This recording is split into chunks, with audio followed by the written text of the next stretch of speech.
Hi guys, it's Blackie, and I'm back over at the Kaufman's Military Surplus place because I'm getting some material for the upcoming video for the Advanced Woodcraft, where we're going to be making a haversack. Told you about that, and we're going to be getting to that. But I came in and I got some new stuff, and I want to throw it at you. Actual U.S. military duct tape, $6.95 for that big roll. That's the real duct tape. They got in these big sheet pans. These are cooking. You know, you can see the holes through that. These are like cooling racks and baking. This is a full sheet for you guys that got them big ovens. They are $35 a piece. They're aluminum. Might be some other use as well, but you know, air will pass through this. Might turn it into a grate, might turn it into a grill, might turn it into whatever. It's fairly thick, not hugely thick, but thicker than your average baking sheet. But you know, you guys do the cooking, might be something you want to look at. They had just got jump sheets. You know, you guys who are airborne, the jump sheets you put the guns in. You guys that's running Jeeps and four-wheelers, going in the back country, going over some really rough terrain, this is how you'd protect your rifle, just like they do in jump. It opens up and it's got heavy padding in it, see? That way you can protect a gun. Now, here's a mystery for you.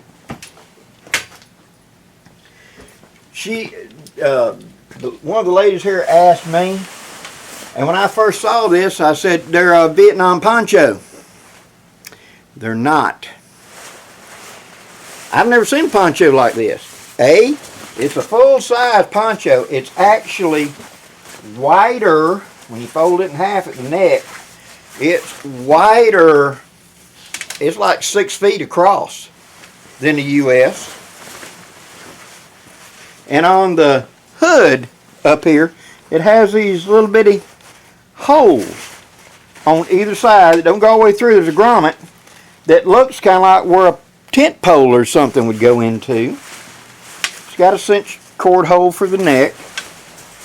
And on the inside, on one end only, it has this line with these snaps and this tape on it.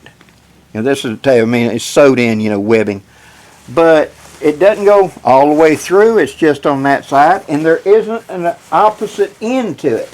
We don't know. So if you guys got an idea what nation's poncho this is, or if it's some sort of prototype, the only clue we've been able to find on it is on a couple of them. They have a laundry tag where it says, you know, how to wash it.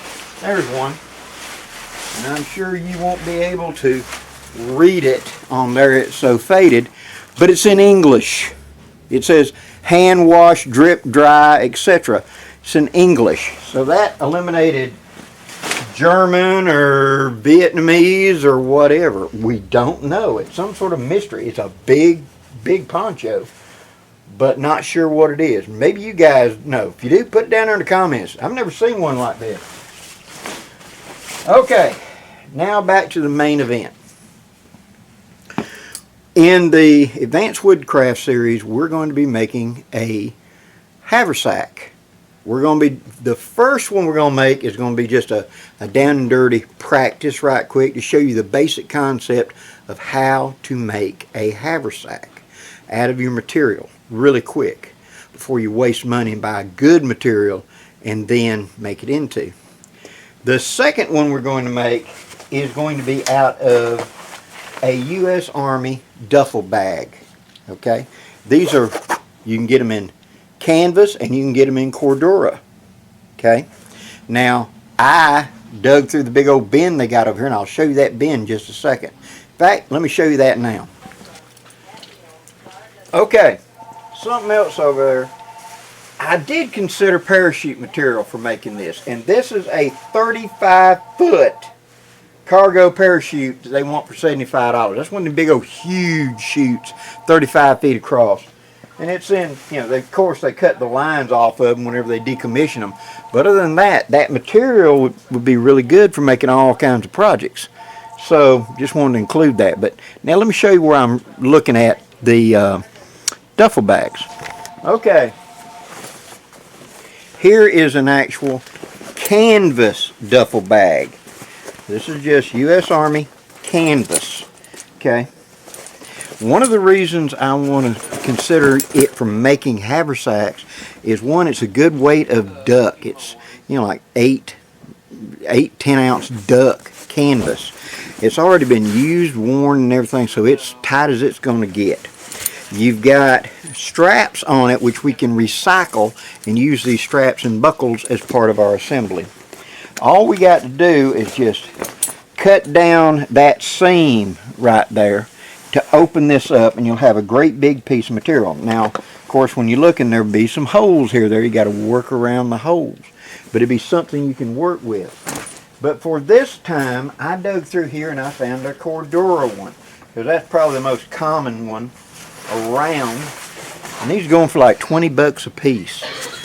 See, and so find one in decent shape and open it up, and you got a big piece of military issue, military grade Cordura to make a haversack out of. Now, having done this before, I know what I can work around and what I can't. And digging through here, I found this one. This one has a bit of ventilation in it. That means it's cheaper. So I'm getting this one that's with that big hole in it for 10 bucks. Now what I'll do is the same thing.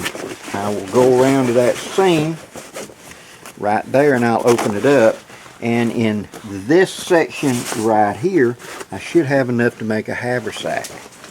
If not, I'll leave that seam in place and just go and put that seam down the middle of the bag and make it. But we're going to explain that when we do the actual cutting here pretty soon. But the bottom line is, look around and see what material you want. I wanted some Cordura to work with, and I've showed you in previous videos how to hand sew.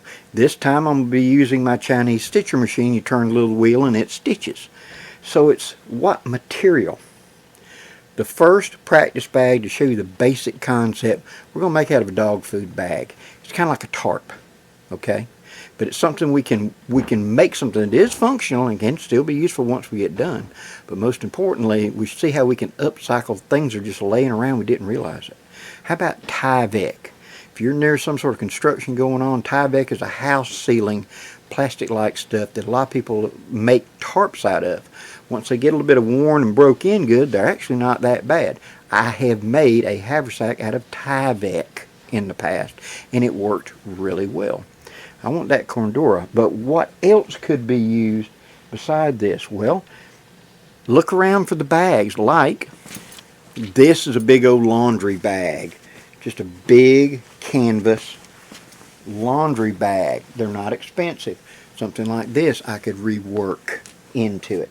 It's softer material. It might be more what you're looking for. I want something thick enough and strong enough to be durable, and yet not so encumbersome if it's too thick. For example, like this material that this is made out of, that's stiff as a board. Yeah, it'd make a really durable bag, but it would kind of be like having a brick hooked to you. So you want something kind of flow with you. And that Cordura will work just fine. I mean, think how many bags the U.S. military make out of Cordura today.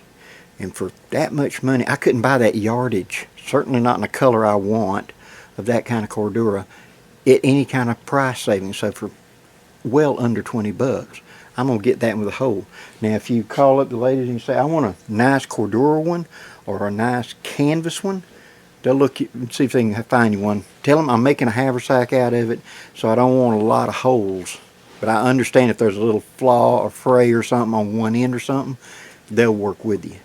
But this is how I'm getting my material.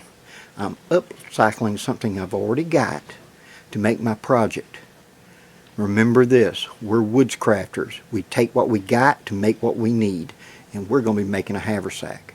That's coming up in the Advanced Woodcraft pretty soon, probably this coming week. Hope you've enjoyed this, guys. If you're looking for any of that stuff I pointed out, give the ladies a call. And if you've got some other piece of gear, some sort of bag or some sort of pouch or whatever, give them a call. They probably got it. I come down here because I can save a lot of money and I can dig this stuff out. And if you're going to do a lot of heavy canvas projects, how about thinking about this? A shelter half. One shelter half will give you a lot of material of good military duck canvas. Not as thick as a duffel bag, a little more flexible. But I could easily make several projects out of this. So hey, ask them for a shelter half. Might be the way to go. Hope you've enjoyed this, guys. If you have, please hit that like, share, and subscribe. There'll be more stuff coming up real soon. And don't forget, my gathering is coming up on April the 7th through the 13th at Geneva State Forest. And I will be posting this coming week a standalone video to show you the drive-in. Till next time, guys, I'm Blackie wishing you safe journeys. Have a great day. I got to get started. I got a haversack to make.